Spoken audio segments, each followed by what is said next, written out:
Nós vamos lá para Brasília. Karine Nogueira traz a reportagem falando da participação do presidente Lula num almoço alusivo ao Dia Internacional da Mulher. Oi, Karine, boa tarde. Boa tarde, Ronald. Boa tarde, Zaidan, e a todos que nos acompanham. De acordo com dados disponíveis no painel estatístico de pessoal, o terceiro mandato do presidente Luiz Inácio Lula da Silva registra mais mulheres em cargos de chefia na comparação com o segundo ano do governo do ex-presidente Jair Bolsonaro. No entanto, elas ainda são minoria nas duas situações, ou seja, elas ocupam menos da metade das chefias na comparação entre os dois governos. De acordo com os dados, Lula tem um número de mulheres nesses postos 31% maior na comparação com Bolsonaro. São 4.139 mulheres nesses cargos de comando, o que representa 38% do total, contra 3.156 mulheres nessas mesmas situações quando Jair Bolsonaro comandava o país, o que representa 33% do total em janeiro de 2020.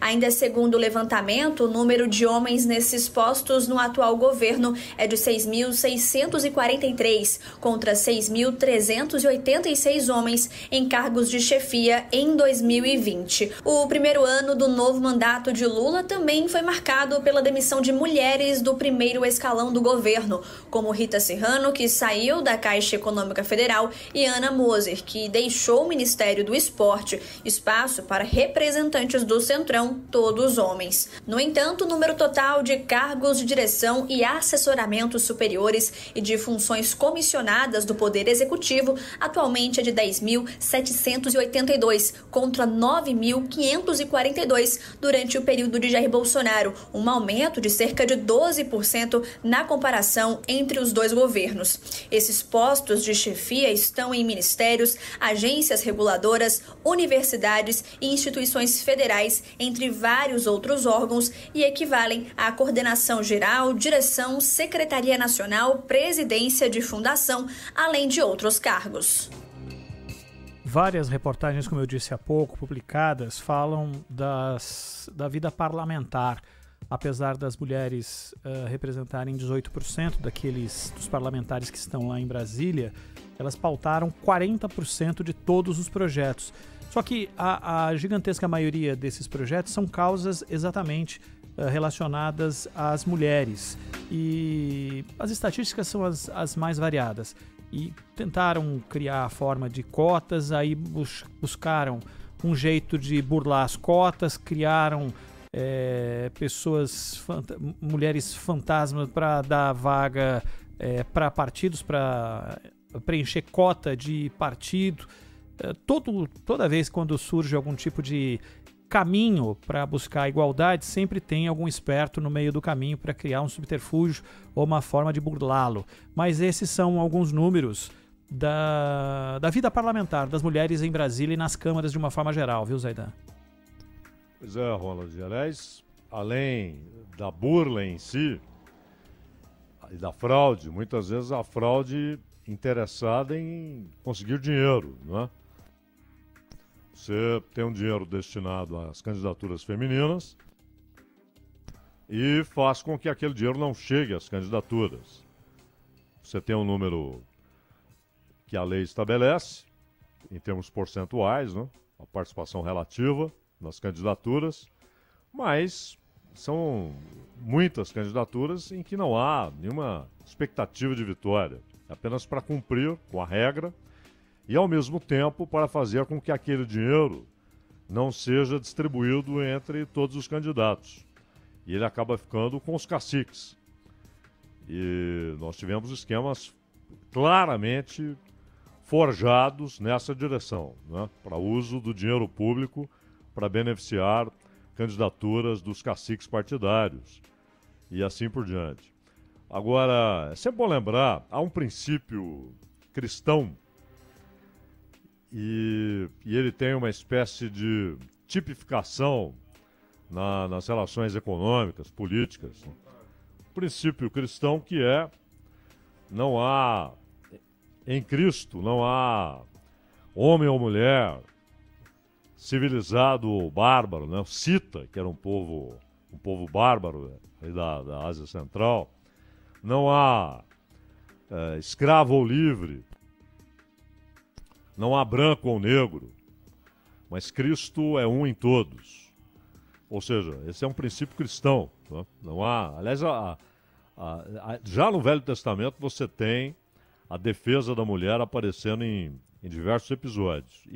E com Jesus Cristo isso se torna uma referência permanente. Né? Basta ver a maneira como ele defendeu duas mulheres e uma delas que seria apedrejada até a morte.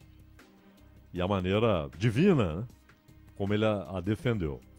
Mas no campo social e político, a questão, as mulheres não são, por serem mulheres, mais eficientes ou mais honestas. E nem os homens são mais eficientes ou mais honestos. E, aliás, nós tivemos no Brasil algo que os Estados Unidos não tiveram, uma presidente mulher, e que foi, quando derrubada, foi derrubada inclusive com votos de mulheres.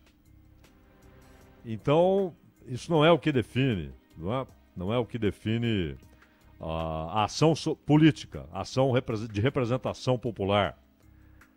E não é o que dá o norte para o voto, para o projeto de lei, para a condução de algo dentro da Câmara ou do Senado. Então, é preciso ter sempre em mente que observar a falta de representação da realidade demográfica no Congresso é algo relevante, não há dúvida que é relevante. A participação dos negros, a participação das mulheres, a participação popular de operários, de camponeses no Congresso Nacional. Ela é, para cada uma dessas divisões, né, que fizemos aqui, ela é claramente insuficiente, mas muito longe de insuficiente. É uma participação parca, ínfima, no caso de operários, camponeses, negros. No caso das mulheres, essa participação tem subido bastante. Elas já têm muitas cadeiras no Congresso. Mas o que importa é o que cada indivíduo que está lá como representante pensa, que posição tem. Porque não é, é mulher, então o que ela fizer é decente, é correto, é bom, é um projeto bom para o país, ela tem posições que favorecem o povo brasileiro. Não necessariamente, não é esse o parâmetro, né? Não é isso que vai definir o conceito daquela parlamentar, não é porque é mulher. Há várias mulheres que são reacionárias, há várias mulheres que votam contra os interesses nacionais. E são duas coisas distintas, né? Uma é a representação demográfica dentro do parlamento e outra é a qualidade da representação.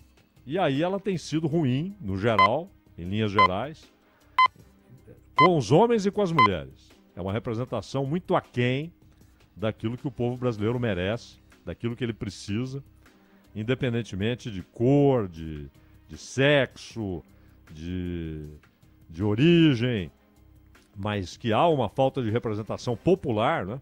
De mulheres trabalhadoras, homens trabalhadores, camponeses, operários, de negros. No caso dos negros, aí sim você tem claramente uma subrepresentação. As mulheres têm uma representação maior a cada eleição, mas esse não é o parâmetro, não é o único parâmetro. Muitas vezes ela está lá fazendo aquilo que os homens fizeram durante séculos, né?